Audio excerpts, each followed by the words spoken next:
Hello to everybody. I come from Slovenia. I was invited as a small country to small country way of presenting, and then I was thinking about this small country stuff, and I prepared a slightly wider presentation in few topics, so it will not be as coherent as others probably, but more from one topic to other. I hope you will find something in every of these topics. So I will talk about this small scale issue, about sumps in Slovenia. This is something we discussed before, so I think maybe I could tell you a little bit more than I first wanted to.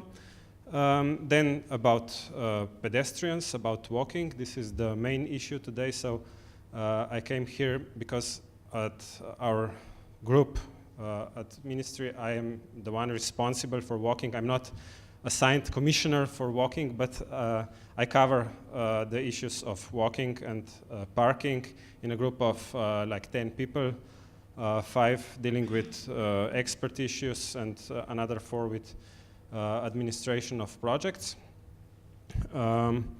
And then I will talk about promotion of walking and especially European Mobility Week in Slovenia, so to tell you what we do down there on the south.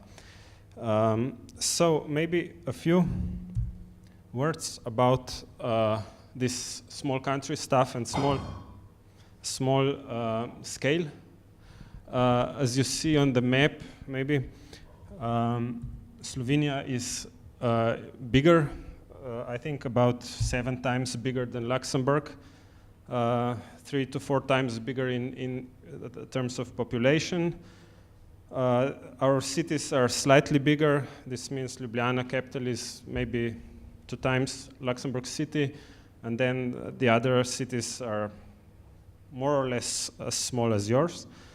And then the differences between countries are, I mean, the common thing is no big cities, but still Luxembourg is much more urbanized than Slovenia. Slovenia is one of the least urbanized countries in European Union, with only above 50% of inhabitants living in urban settlements. I will not call these towns or cities because the limit is set quite low in Slovenia, as you will see later on. But still it's over 50% urban population. The difference obviously is in GDP. Luxembourg is one of the richest countries, and Slovenia is in the middle in Europe. It's not on the bottom, but it's the west of the east or the east of the west, so it's somewhere average. We have few regions above average and few regions below.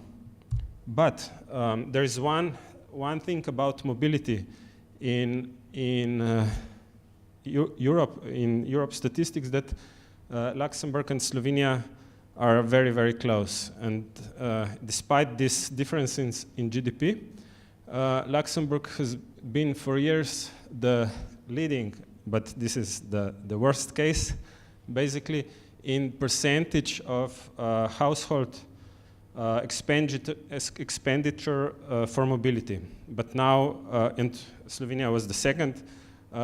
In the last data, Slovenia is the worst and Luxembourg is second worst. So the percentage of household income we spend for mobility is really the highest in Europe. And this is something probably to think about, especially in Slovenia, because really is much less, the GDP is lower, but still we spend so much to move around. And one difference in these numbers, one difference between Luxembourg and Slovenia is that the share of these expenditures for the rolling stock for the vehicles in Luxembourg is very high, and in Slovenia the expenditure on the moving vehicles is high. That means we really travel a lot using private cars, which is something we cannot be proud of.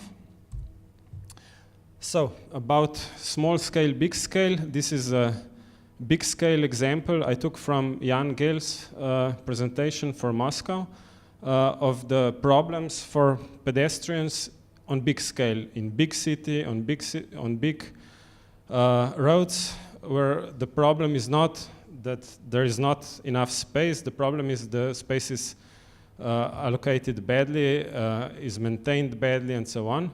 And the solutions are very clear, what you have to do to make things better for pedestrians.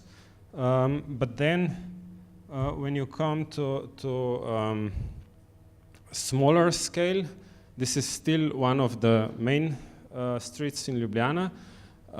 The situation is somewhat similar, but still there is much less space to deal with. So it's in a way harder to provide good environment for walking than in a really big city with wide streets and so on.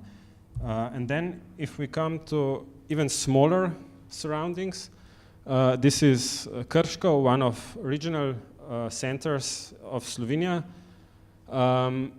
which is below 10,000 inhabitants.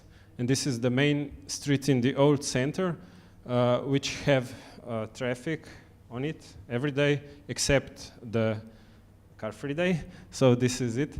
But the problem is here.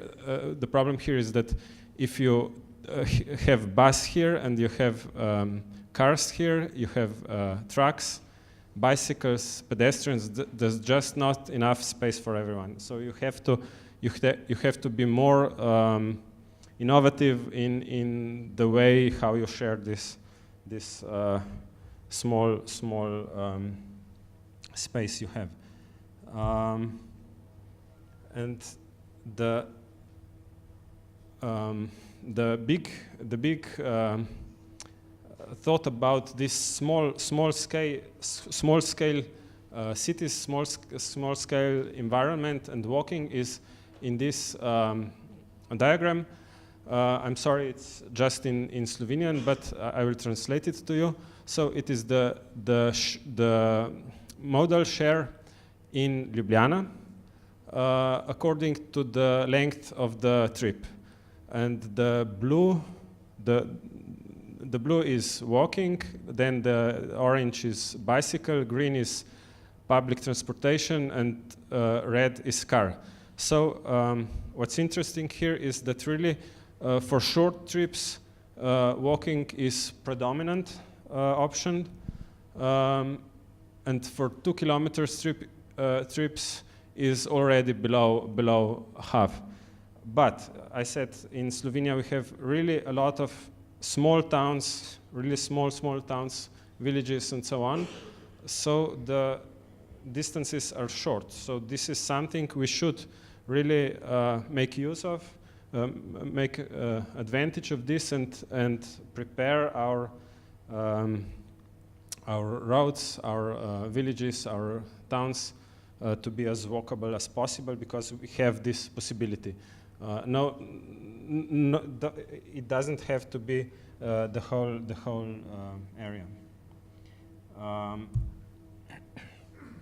And then when you go to even smaller settings, this is suburb of Ljubljana and the suburb of Ptuj, another city in Slovenia, where really you don't have enough space to allocate to everyone, so you have to share these streets. And another example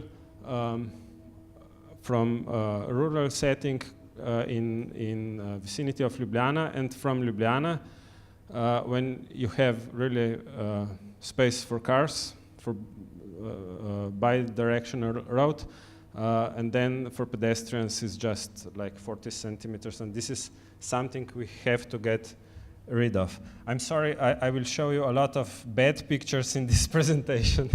I wanted to show something nice, but then at the end, when I prepared everything, I said, oh God, it's terrible. I will depress you too much. But yeah, this is it, and we're trying to work on this.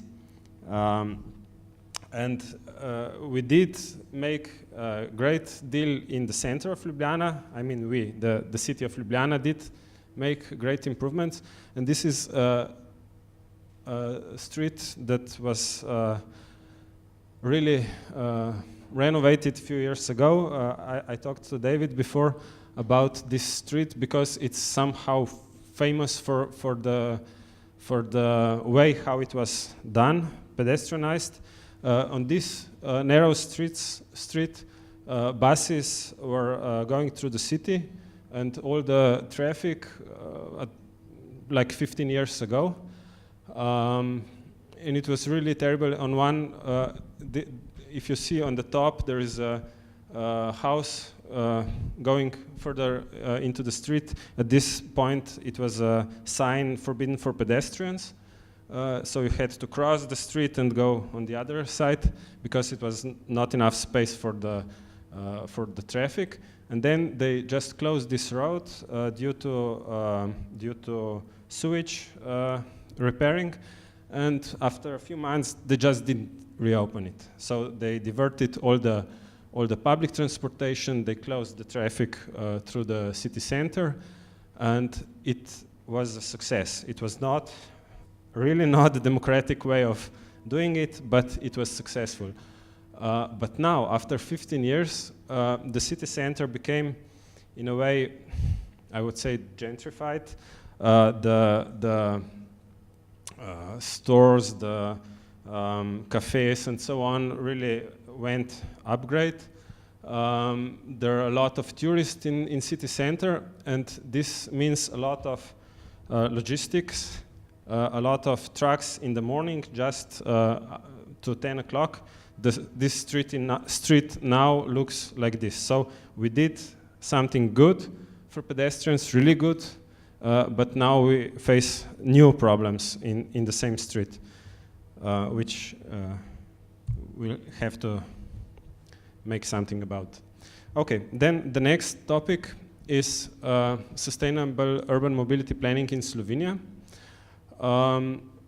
So as a part of national government, we're involved in this movement since 2004, but with a very limited role on ministries of environment and infrastructure for first few years. Then in 2010, with some projects mainly focused on public transportation at the time, this SUMP process started as a byproduct of public transportation thinking. And the first thing to do, first two things were translation and adaptation of these SUMP guidelines. Actually, these guidelines were even a year before than European, but it's the same stuff, it just came out a bit earlier. And then the pilot projects, and the most important is this pilot project for the town of Ljutomer. This is really a small, very small town in east of Slovenia that prepared SUMP as a pilot, and is maybe a good case to look at when preparing SUMP for a small municipality. So this was from in the previous cohesion period, and then in 2014 to 2020, the implementation started. I will talk about this implementation phase later. So what we do find important in this process was these 3 points. One is regulation, so to make sustainable urban mobility planning happening, we had to regulate it somehow. So one thing is this guidelines, and another way to do it is by some kind of law or rule for municipalities to do it. So it's not something we would really be able to do to say every municipality should do it. I know that some countries have this obligation, like Italy. In Italy, every town above 100,000 inhabitants has to prepare a sustainable urban mobility plan. But you cannot do this in Slovenia because we have exactly 2 towns above 100,000 inhabitants. And to make a law for them to something to be obligatory, it would not be feasible, really. There's another way. So this other way is actually funding with giving some funds to municipalities for preparing sumps. We were quite successful. And the third very, very important thing is knowledge. So we had some trainings for the people preparing the sumps. We have a list of people who did this training. So if municipality will ask to prepare a sump now, they will choose someone from this list. So it's if you want to be funded from the ministry, you have to have these experts in your group for preparing sump. And the funding is maybe the most important. I will tell you a bit later about this. So in 2014 to 2020, we had guidelines, we had pilot project. Basically, we had 3 pilot projects. And then in 2015, we prepared call for tender for municipalities to co-found their sumps. And we aimed for 30 sumps. Somehow we thought this could be the number we could be able to achieve, but then at the end we ended up with double the double number of sumps preparing with this money, and then again almost 20 towns funded this process with their own funds or with the funds from the Ministry of Environment, from the climate, some climate fund, national climate fund. So in 2017, we had all these sumps completed. We learned quite a lot in this process, especially how to prepare sustainable urban mobility plans in really small towns. If I said 30, this would mean we go already below the threshold of 10,000 people. But we have 60. So in Slovenia, we really have some sustainable urban mobility plans for municipalities that have like 3,000 inhabitants. And on this really small scale, it came out that we're not able to talk about, for example, railways, about public transportation at all, because these municipalities have no power in this field, but they have a lot of power in providing for walking. So really in all of those almost 80 sumps we have now, walking is the first first pillar. Then is cycling, and the third maybe public transportation and car and so on. So this is one thing that we found that is really working in sustainable urban mobility on small scale. And the other thing was, which came also a bit as a surprise to us, that for municipalities, for people working there, it was really a new step towards public participation. They are doing public participation in spatial planning, in land use planning, because it's obligatory. And they're somehow, they know how to do it, they know how to not let people say too much, because it's always like this. But in this process, things were going differently. They really tried to listen to people. They had, because they had our funding, it was obligatory to have so many hearings, so many questionnaires, and so on. And they did this with somehow because they had to, but at the end, they learned that this was the most important part about the process, the public participation. So these pictures are from different towns, people, really inhabitants, on really low scale, talking about their problems in mobility. So we ended now with 77, and I think maybe even some more that we don't know about, SAMPs in Slovenia.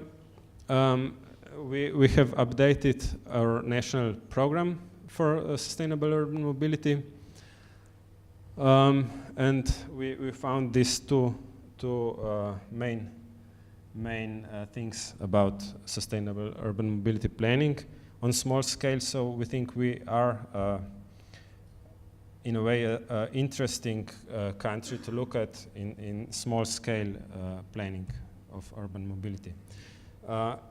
How we managed to do is basically the European money that helped us really a lot. It was not a lot of money at first, but it was in this operational program for cohesion policy. And there was one sentence that is very crucial for us on the left: the planned measures which will be implemented on the basis of the developed sustainable urban mobility plans are as follows, and then we have these measures.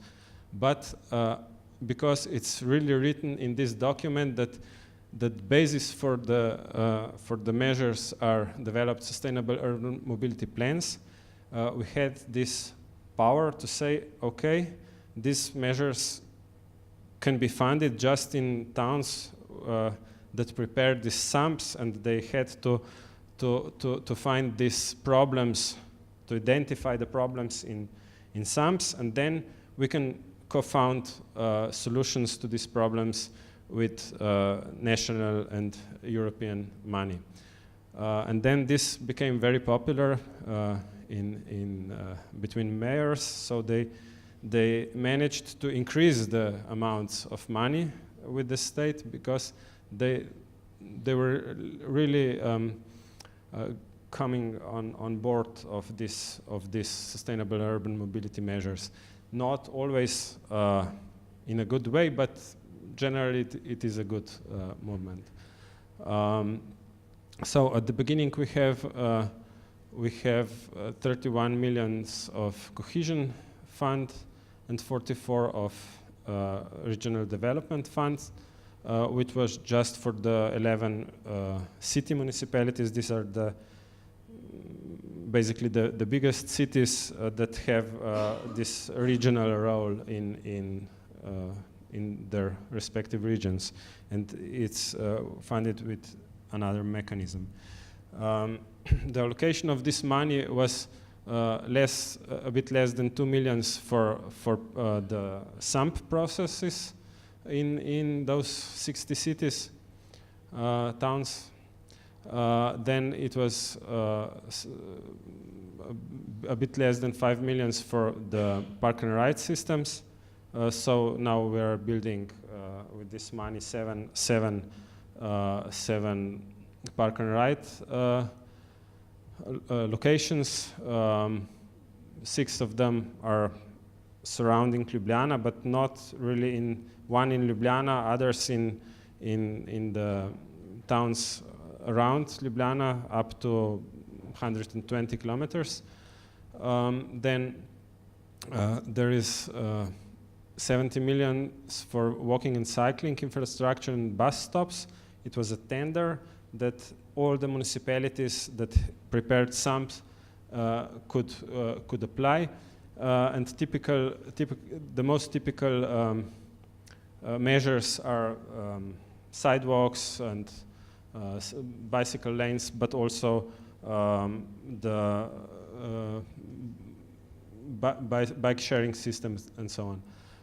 Then we have this ITI, which is for cities, city municipalities, and then some additional money that the mayors demanded from the state that really went into regional cycling connections on top of this money that was at the beginning. And the last one is we have slightly less than 3 million for soft measures, so-called. Here we have the preparation for the next phases. And this is the first one is this mobility plans for institutions. We prepared guidelines already. We're preparing guidelines for sustainable parking policy, for city logistics. As you saw on the slide before, it is becoming more and more problem, especially in Ljubljana and some other old town centers. And then some money for education and awareness rising, and for campaigns, national campaigns for promoting sustainable mobility. Then the next topic I would cover is this co-founding of infrastructure. First we prepared kind of more concrete guidelines for this infrastructure, because we were really not sure how to prepare conditions for municipalities, what is good infrastructure we would like to co-found and what is not good enough. So we would not, and we still have problems with this. So we will improve this somehow in next years. So this is an example from this guidelines for pedestrian infrastructure, which is somehow idealized how the sidewalk should be structured, what is the minimum width to do it, and so on. But in reality, we have problems with this. For walking, the measures are, as I said, sidewalks, then some shared space settings. We co-found zebra crossings, new and upgraded, and also we have this possibility to reconstruct some junctions, but here we have very tough restrictions that it should be really allocated more space to pedestrians and cyclists and less to cars. So this is not popular in municipalities. So if we take a look at Ljubljana, and one of those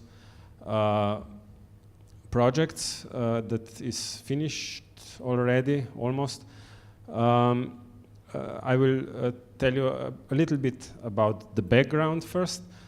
So this is from Ljubljana's page on mobility of the city of Ljubljana, and this is the infrastructure for cars. So you have, like on Google Maps, delays on main roads.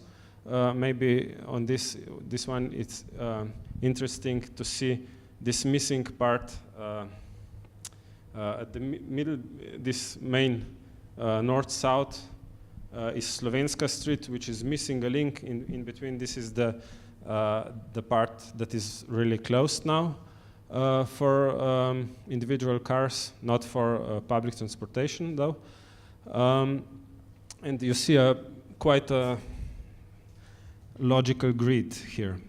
Where there is no connections are basically hills. Then on the same page you have the bicycle infrastructure, and this is not a logical grid anymore. So you see that here we are really missing great parts between. Even in the city center you have a cut from north to south when you cannot cross on dedicated bicycle infrastructure at all. So we have a lot to do on bicycle infrastructure. And then you have the layer of walking. And here the situation is a bit funny, because you have a very dense grid in the city center, where you can see the layout of the medieval city, and then some medieval suburbs, and some part of let's say modern city center, but absolutely nothing out of the city center. So except of one long lane that goes through the countryside and some city parts. This is the picture at the bottom, and this is really a linear park around Ljubljana that was built in 70s as a kind of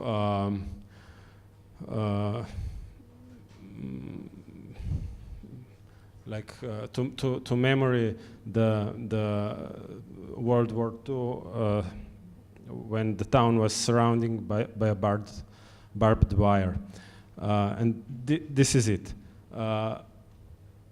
Which means that the city really doesn't think a lot about walking in any areas except for city center and except for some leisure activities. And this is something we really are trying to move forward. So first, a quick look at Slovenska Street. This is really the very center of Ljubljana now. It is, as you see on the left, it dates from the Roman era when it was the main road to the north from Roman city, and then from medieval ages on, it remained the main connection to the north. And in 20th century, it was full of cars, and then in a few years, it was closed. So this is the Slovenska Street like 10 years ago, and now it's not really like this now, because you on ordinary day you have a lot of buses here and bicycles, but still very nice place also for pedestrians. But this is just one part of one street.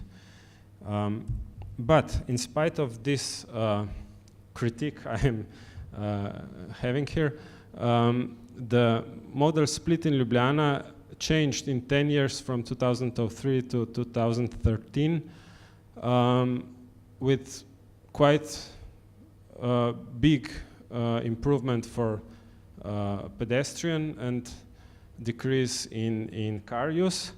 But I'm afraid that this is mostly based on center, that the trips outside of city center did not change that much. And unfortunately also the public transportation use is decreasing even now. On the left, you have the goals from the Sustainable Urban Mobility Plan of Ljubljana, which says that the car should drop even further to 33%, and the public transportation should be 16, which is, I think, quite hard to achieve in a situation as it is now. And the problem we face is not the city center, is the suburbs where this kind of infrastructure is quite common still. So about solutions, as I said before, the first project started like a year ago or something. So it's not a lot of projects finished yet, but this one is one of those. This is the main street going to the city center, and this is like the only tangential road in this part of city, connecting the two biggest part of the north of the city. It was built in the 70s with this passing of railway line. So at this time it was the city was already built around, so they built this 4-lane road, and they prohibited the use of bicycle because there was no place for this. So the new setting is this, finished just 2 months ago. They still have to finish the landscaping and so on, and it's not a very good solution. It's not something I would really like to show around. But still, if you compare it to this sign of bicycles prohibited, now these cycling lanes that are partly also on the sidewalks, but still better than nothing. The number of bicyclists on this route really is increasing very fast, because before that they had to make like 500 meters detour to go from one point to another. Now a few words about promotion of walking. Maybe two things I did even before coming to the ministry in NGO. I worked before. We organized this James Walk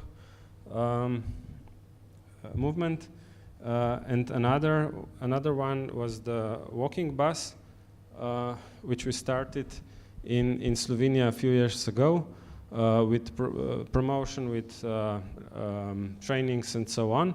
And now also then the Ministry of Health, the Ministry of Environment, and our ministry is trying to take this even further. Okay, some words about European Mobility Week. We have a national coordinator. Some of you know Polona at our ministry, and we had this number of municipalities growing from year to year. But then when we started this SAMP movement, that 62 municipalities were preparing SAMP at the same time, we put this in the call that they have to promote their SAMPs also in this week. So they did all participated, and some others too. So in the last year it was 77 municipalities out of 200. I think this is quite a lot, and they did, some of them, really a good job. the maybe important points about Mobility Week in Slovenia is early launch. This means we had a conference similar to this one in February. We do this every time. Now it was the third one, and we had 150 people on the conference. Then we have, of course, day-to-day communication with municipalities. And at the end of, on the Mobility Week itself, we always have national press conference, so the media is also a part of this. Okay, then some radio quiz, website, and so on. And then important, I think, is this final event in October, the wrap-up where municipalities, representatives, local coordinators meet once again and contemplate their achievements. They share their knowledge and somehow prepare for the next year already. And also we announced 2 most active municipalities, and these 2 people then go to Brussels and also take part in international stage. Then we had last year a call for funding by Climate Change Fund, and this was very successful. We're very sorry that it's not possible to have it this year, but it started some activities, so it was very useful. I will show some of this stuff, and also we had this ready-to-go workshop for elderly. We identified that the elderly people are one of the most important groups, age groups, or maybe groups of people to address in mobility, because their number is growing, really growing fast in Slovenia, and they are somehow left behind in mobility very much. So we tried to focus on this group, and it was really good in some municipalities, in some regions. They had very nice workshops, and we prepared like several topics to how to do it before. For the co-financing, it was 3 kinds of activities. One was parking day, the other walking bus, and the last one was local economy participation. For parking day, the municipalities had to convert a few parking spaces for at least one day, but generally for the whole Mobility Week, into something else. And really a lot of those parking spaces were at the end of Mobility Week converted for good to some other better use. So we really think this was a good move. Then another one was this walking bus, where we funded the organization of this walking bus for 1 week, and a lot of schools took on, and they are having this activity at least for a few months or even the whole year. And the last one was the organization of local economy participation. So some enterprises from the local area offered some discounts and so on, and the municipality then had this like a booklet of discounts, so everyone that walked or cycled to the city could get something with discount or for free, and it was really successful in some towns. So for the next year, we prepared a few ready-to-go proposals that municipalities can use. One is, and there are, of course, walking aimed. First one is organized walks. We had some instructions how to organize walk that is led by an expert, and it really promotes walking as a mobility. Then we have these ideas how to promote investments in walkability with some renders, photomontages, and so on. Then we have this kit for Walk to School campaign, which is aimed at schools, elementary schools. Basically, elementary schools are in charge of local municipalities, so this is quite a good connection. Then we prepared a questionnaire about walkability that municipalities can just take and use and ask inhabitants what are their opinions about walkability in their environment. And the good thing about this is also that we will have the same questionnaire in many municipalities, so we can compare at the end. And the last one is a certificate of pedestrian-friendly institution we prepared with Urban Institute in Ljubljana. So we will try to promote this during European Mobility Week. And our group on ministry have these priorities for the next few years. And I think the most important one is improvement of intersectoral cooperation. The most important also for walking, because this means the connection between urban design, spatial planning, and mobility issues. Our main goal is to prepare SAMPs as good as possible that will be somehow obligatory for preparing spatial plans. So the municipalities wouldn't prepare spatial plan without thinking about urban mobility. And this is maybe a long way to go, but this is it, what we want. So for the next year, for this year, Walk with Us is the slogan for the Mobility Week. I would just like to conclude with this thought. It was already said today. I'm sorry this picture is not very good, but it was taken yesterday evening when I came to Luxembourg on the airport where there is this infrastructure for walking as fast as possible through airport.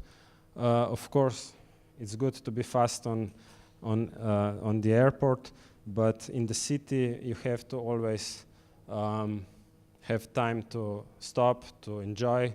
So it's more about public space, the quality of public space and its livability than about walking as fast as possible. So thank you.